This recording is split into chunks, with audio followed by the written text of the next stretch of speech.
So,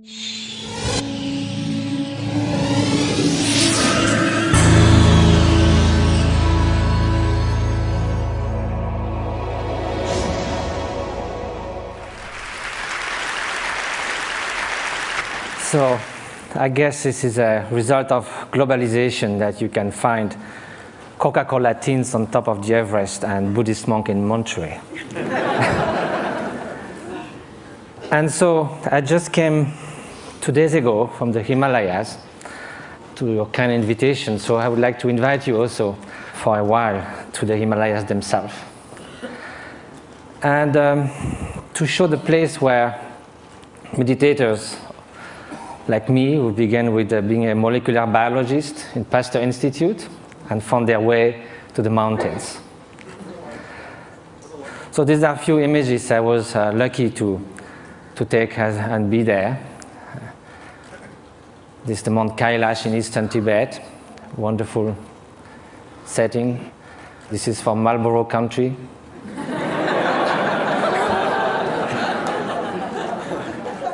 This is a turquoise lake, a meditator. This is the hottest day of the year, somewhere in eastern Tibet, on August 1st. And the night before, we camped, and my Tibetan friends said, we're going to sleep outside. And I said, why? We have enough space in the tent. They say, yes, but it's summertime.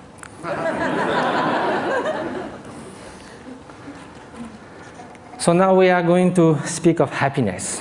As a Frenchman, I must say that there are a lot of French intellectuals that seems that happiness is not at all interesting. I just wrote an essay on happiness, and there was a controversy, and someone wrote an article saying, don't impose on us the dirty work of happiness. We don't care about being happy. We need to live with passion. We like the ups and downs of life. We like our suffering because it's so good when it ceases for a while. This is what I see from the balcony of my hermitage in the Himalayas. It's about 2 meters by 3, and you are all welcome anytime. Now let's come to happiness, or well-being. And first of all, despite what the French intellectuals say, it seems that no one wakes up in the morning thinking, may I suffer the whole day.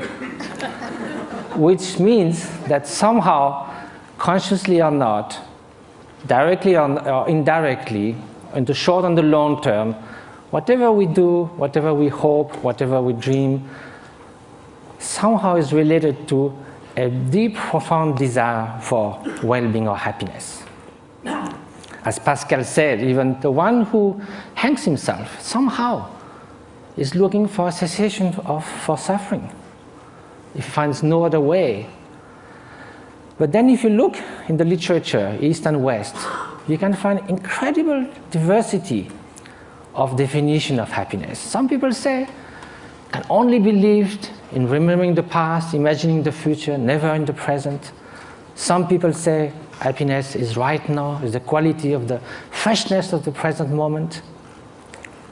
And that led to Henri Bergson, the French philosopher, to say all the great thinkers of humanity have left happiness in the vague, so that they could define, each of them could define in their own terms. Well, that will be fine if it was just a secondary preoccupation in life.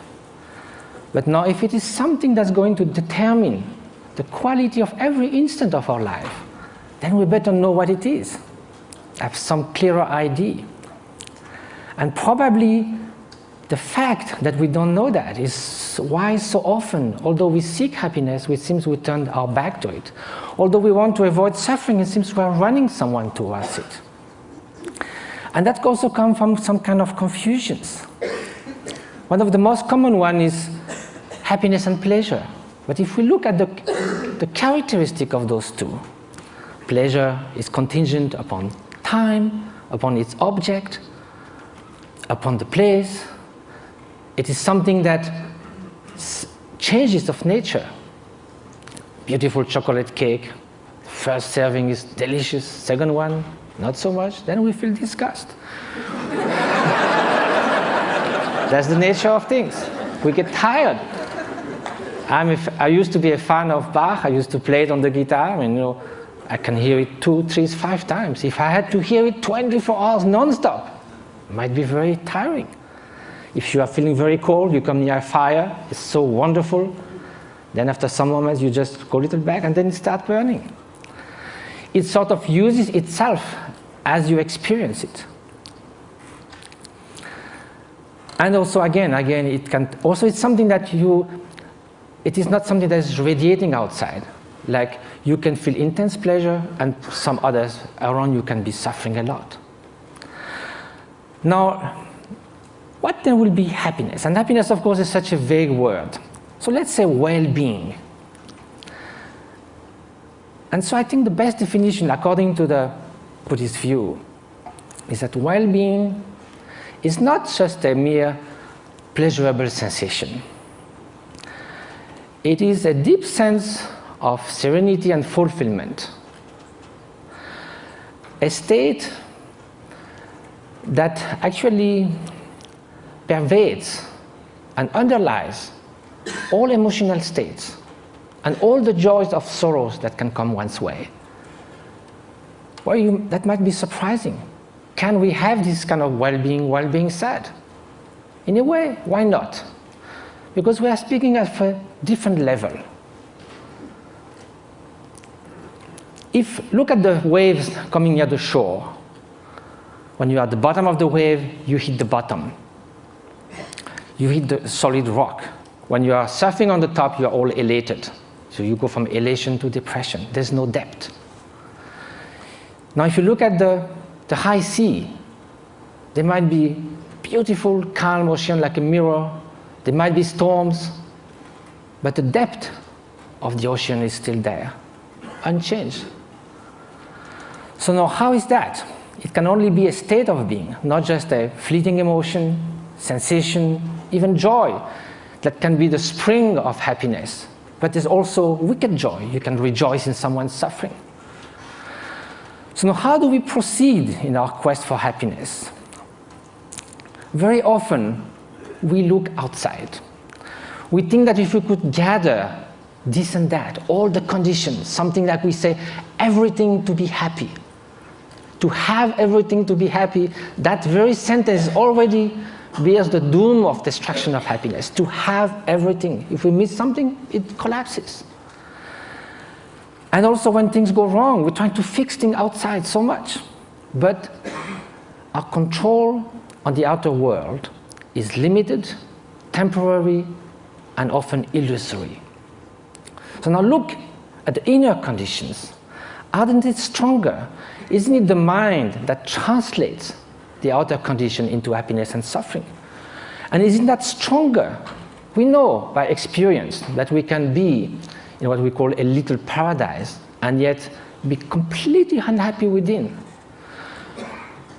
The Dalai Lama was once in Portugal, and there was a lot of construction going on everywhere. So one evening he said, look, you are doing all these things, but isn't it nice also to build something within? And he said, unless that, even you get a high-tech flat on the 100th floor of a super modern and comfortable building, if you are deeply unhappy within, all you are going to look for is a window from which to jump. So now, at the opposite, we know a lot of people who in very difficult circumstances manage to keep serenity, inner strength, inner freedom, confidence. So now, if the inner conditions are stronger, of course, the outer conditions do influence. And it's wonderful to live longer, healthier, to have access to information, education, to be able to travel, to have freedom. It's highly desirable. However, this is not enough. Those are just auxiliary help, conditions. The experience that translates everything is within the mind. So then when we ask oneself how to nurture the conditions for happiness, the inner conditions, and which are those which will undermine happiness.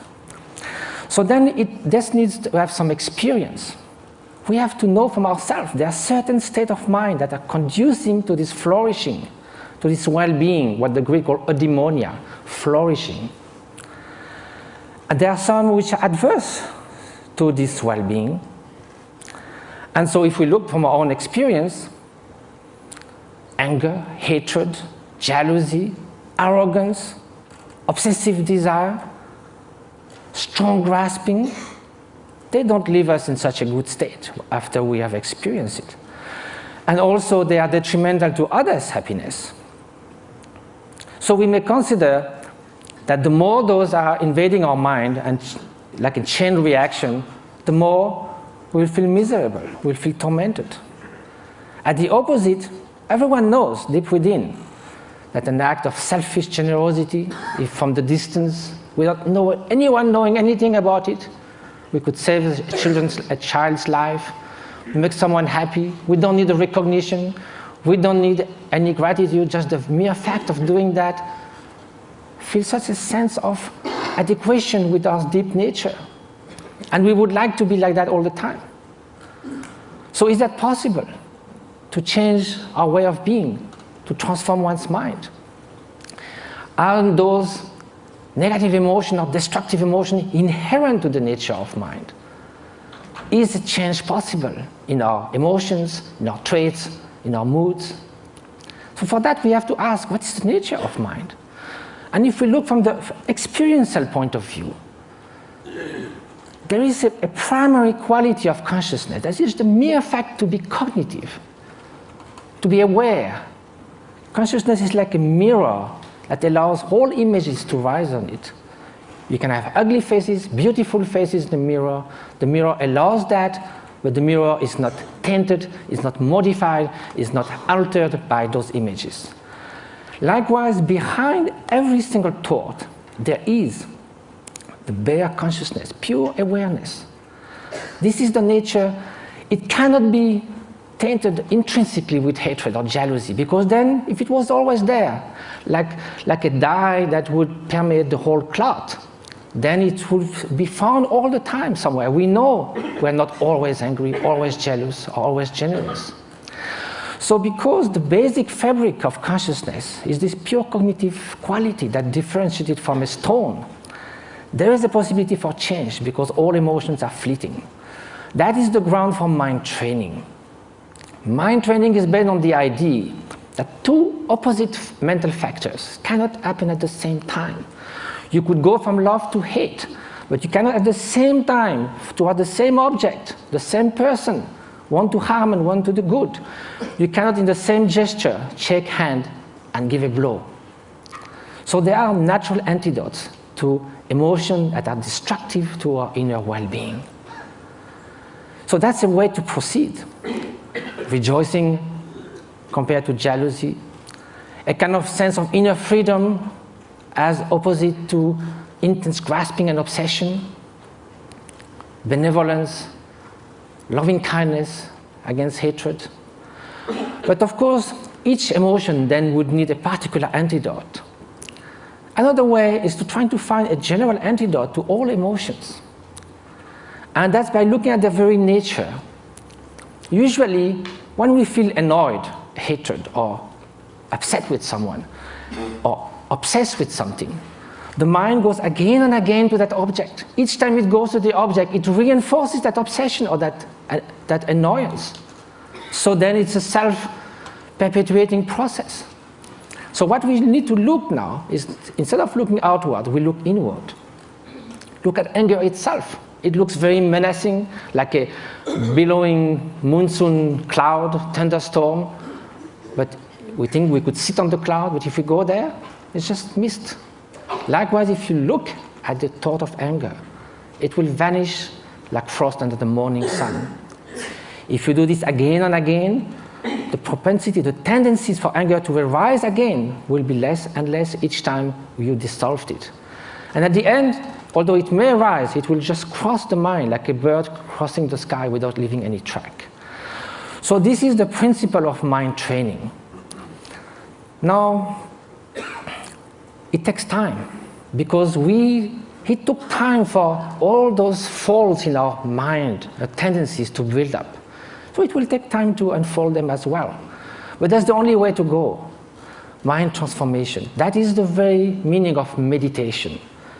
It means familiarization with a new way of being, new way of perceiving things, which is more in adequation with reality, with interdependence, with the stream and continuous transformation which our being and our consciousness is.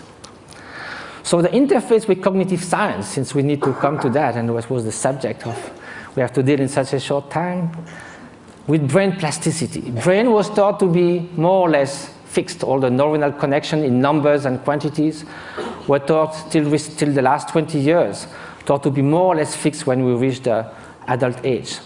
Now recently it has been found that it can change a lot. A violinist, as we heard, we have done 10,000 hours of violin practice. Some area that controls the movements of fingers in the brain change a lot. Increase and reinforcement of the synaptic connections.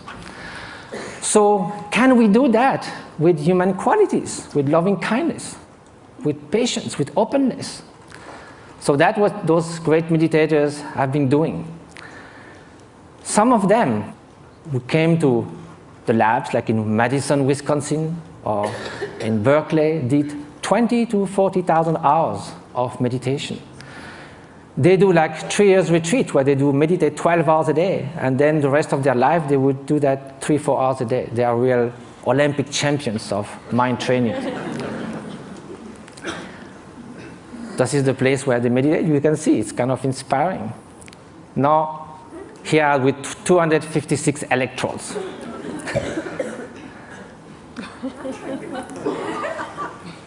So what did they find?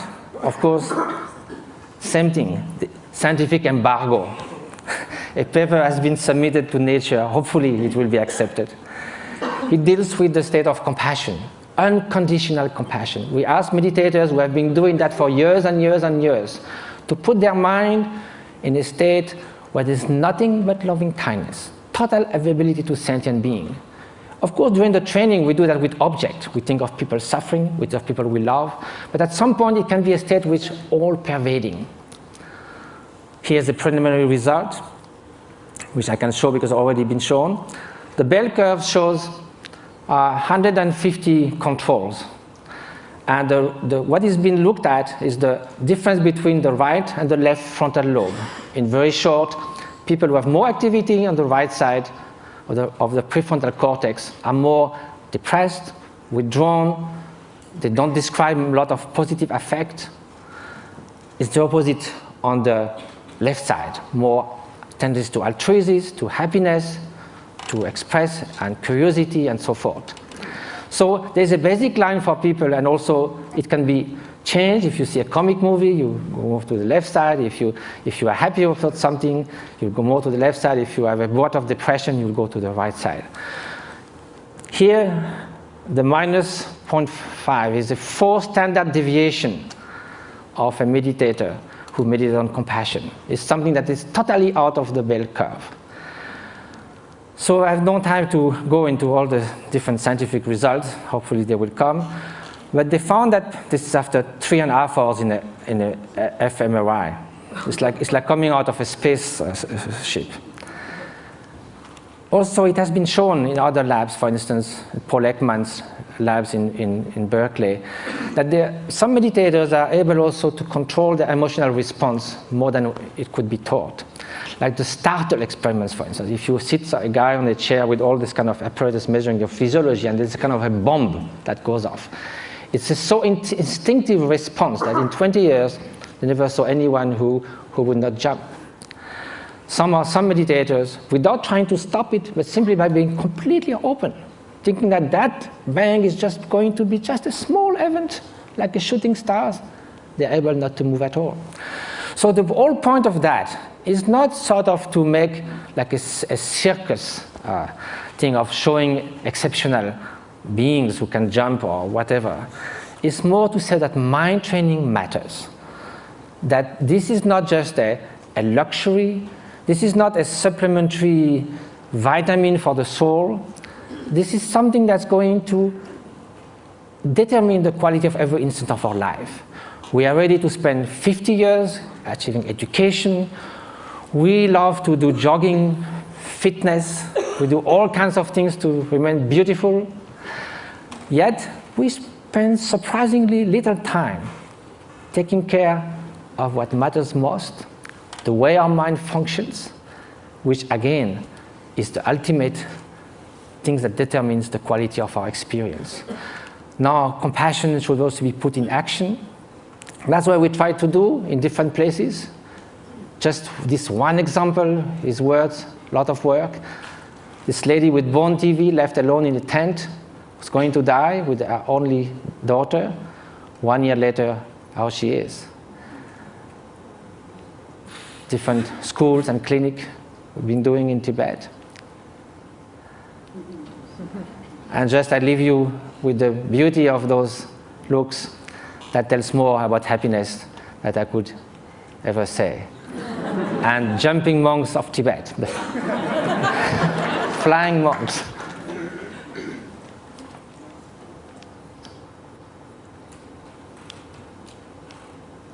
Thank you very much.